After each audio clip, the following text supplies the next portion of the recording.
Hey everybody, and welcome to another episode of Board Games Hitting My Table.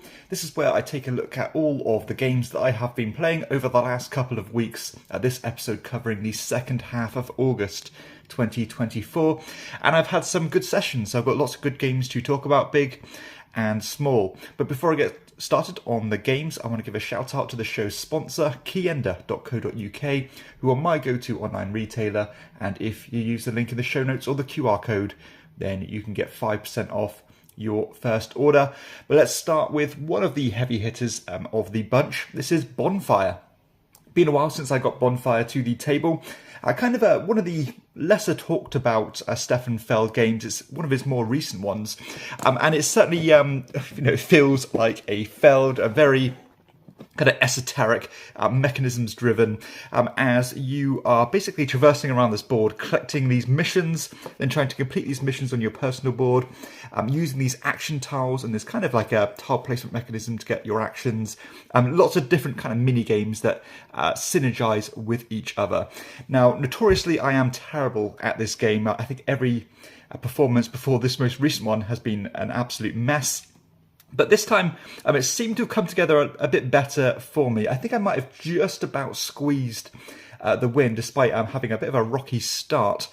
So I actually took a bit of a different approach this time, and I actually invested in these little characters, these little goblins that you can acquire, which give you engine building benefits and make you better throughout the game.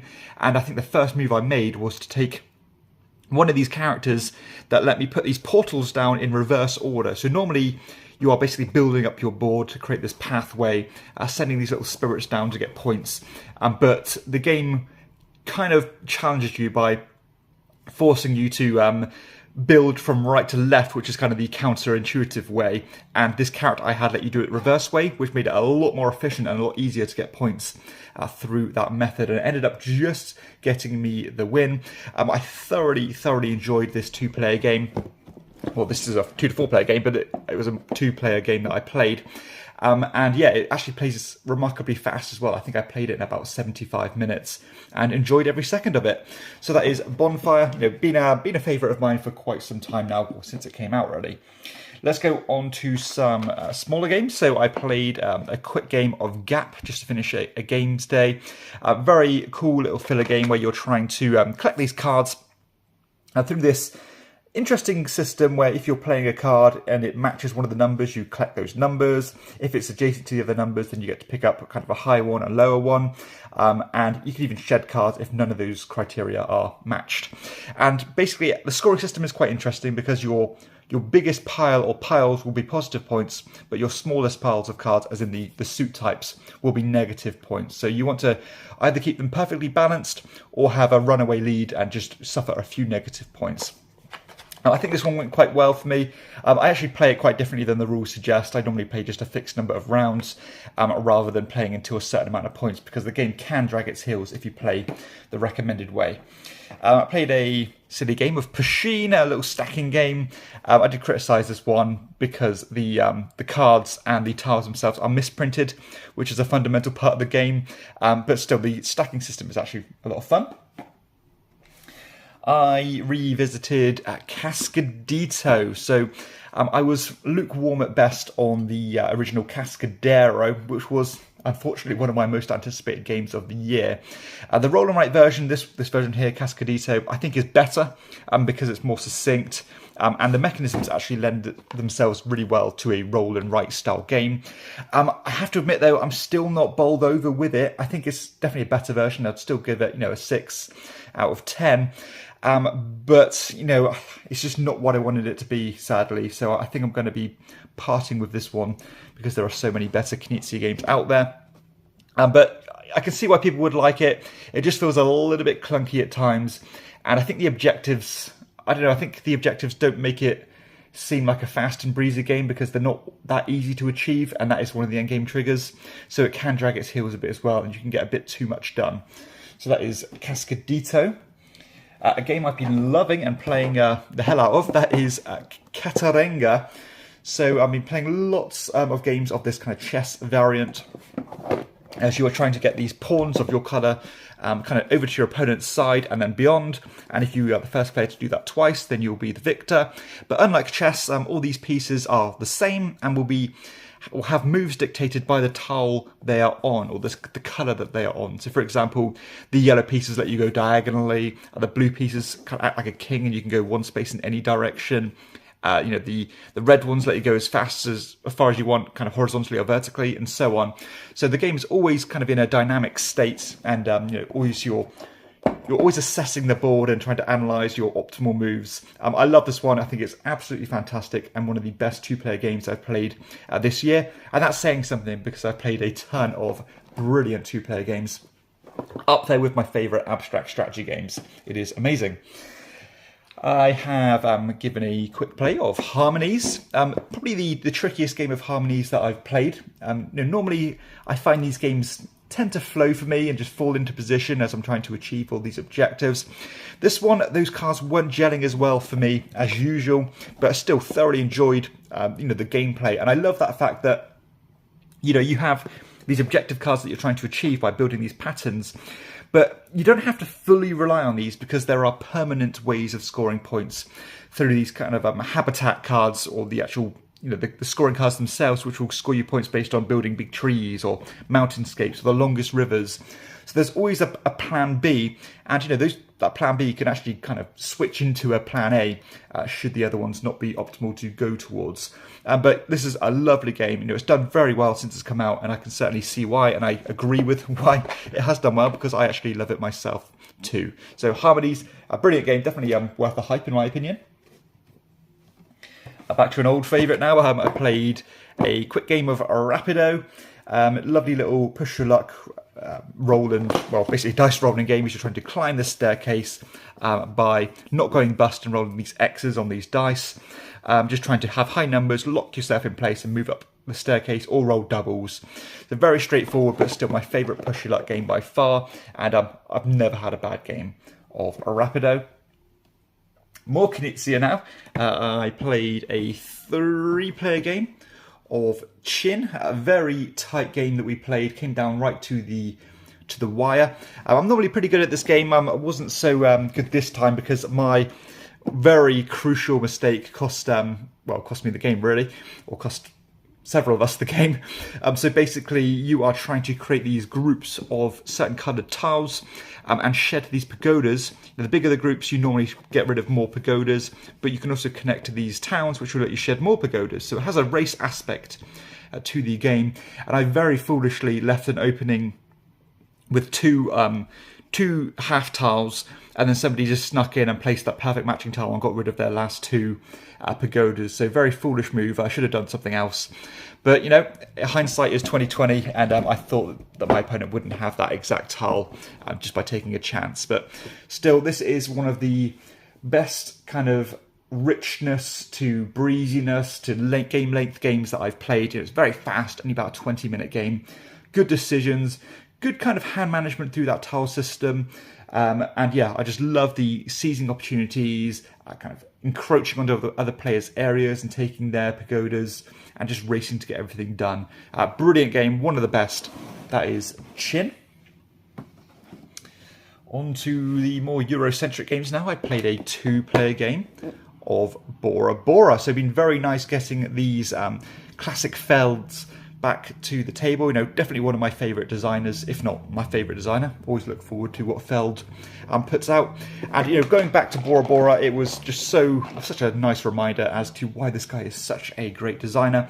Love the dice system in this game. It kind of has a dice worker placement system, but it works kind of counterintuitively, as the lower values are very useful, although they're weaker actions. They give you more freedom to do what you want, because if somebody, say, places a 3 on a particular action, then every following player has to put a lower value down, so you can't go back up to those higher strength dice to take these really powerful actions. There are mitigation tools as well through these power cards, which definitely did play a big factor in this game. And this actually has a little bit of crossover with a game like Bonfire, because you are trying to constantly achieve these objectives as the game progresses. trying to be as efficient as possible, trying to kind of cross over with each other so that one objective is working towards other objectives as well. And it just comes together so well. A good degree of engine building as well through these character tiles you're collecting. And I love Bora Bora. I've not played the reprinting of it, but I'm so happy with my version anyway that I've got no desire to do that. So still one of my favourite Felds for sure. Most of them are brilliant, but this one is one of the best of the best. That is Bora Bora. Staying on the Euros, I played a 3-player game of Istanbul, and it probably has been quite some time since I played this one, because I have played it a lot over the years, and I tried to play more games that I haven't got to the table as much. But we just thought, we couldn't think of anything to play. Both myself and someone else in my game group has a copy of Istanbul, so we're very familiar with the rules. We added in the Mocha and Bakshish expansion to make it a bigger grid, adding that coffee in. And that coffee definitely did make a big change in the gameplay because I did focus a little bit on that. I got a few of these rubies through coffee, as well as using these very powerful coffee cards that you can get, which completely sacrifice your turn, but they can be, very, very useful. I really do like this expansion, and I still am yet to try the letters and seals expansion. It's always interesting how you go completely different routes in this game, and it kind of balances itself out and trying to create those optimal routes, not to waste any movement. I think I'm mainly focused on, I think I got a couple of the mosque tiles gems that way. I didn't manage to upgrade my wagon enough, but I did quite a few coffee trade-ins and a few cash trade-ins as well, because I was collecting goods and then trading them in for as much money as I could and then buying the gems that way.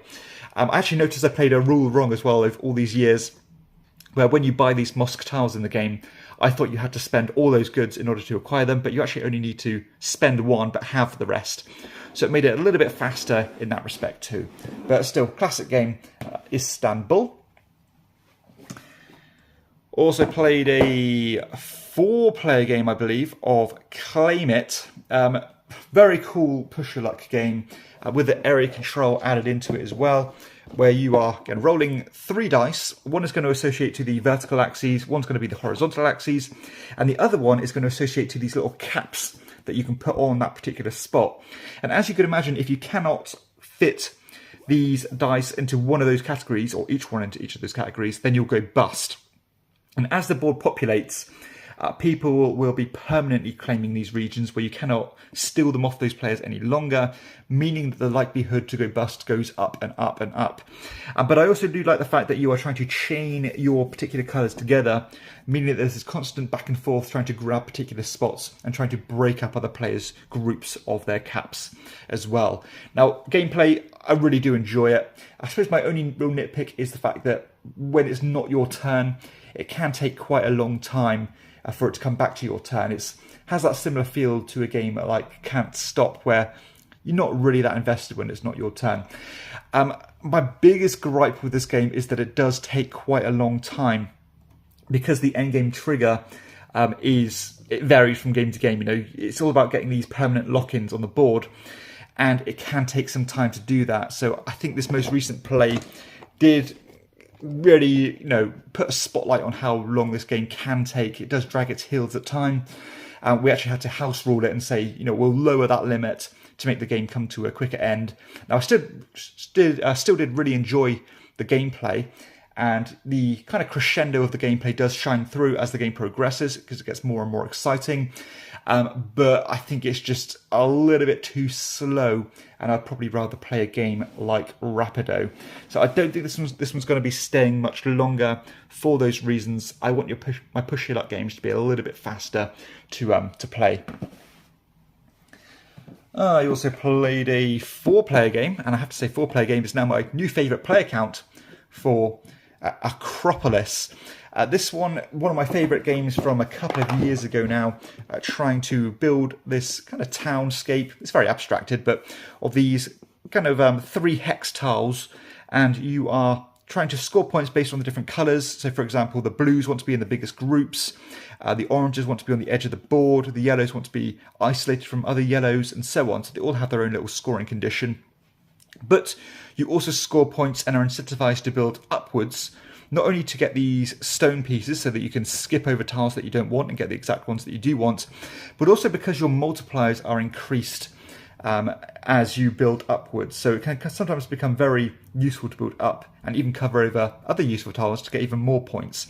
I had quite a successful game, I think, mainly because I got a bit of a monopoly on the green tiles, which are very high scoring, but they are quite rare. You're not really supposed to let someone get all of them, and I think I was quite lucky to do that. So I got quite a lot of the green tiles, a lot of the multipliers, and ended up kind of tearing away from the pack, really. But still, I do really enjoy playing this game at the higher player counts, which is strange because it is generally a kind of a multiplayer solitaire game, but it makes the stone more powerful or more useful. And it also just, I don't know, I like the draft having more tiles out there available. But this one, I think, has climbed for me since the last play. You know, when you haven't played something for a while and it comes back and it just fits like a glove, I think it's really a testament to how good a game design is. And I think Acropolis is one of the best games I've played over the last 2 or 3 years. It is fantastic. And the final game I'm going to show you today is another one of my favourites for the last couple of years. This is Caesar's Empire. So a nice little family weight route building style game, trying to span out from Rome, collecting tiles, scoring points, as well as through collecting tiles, but also through chaining back to Rome by crossing through previously placed pieces. So lots of ways to score points here.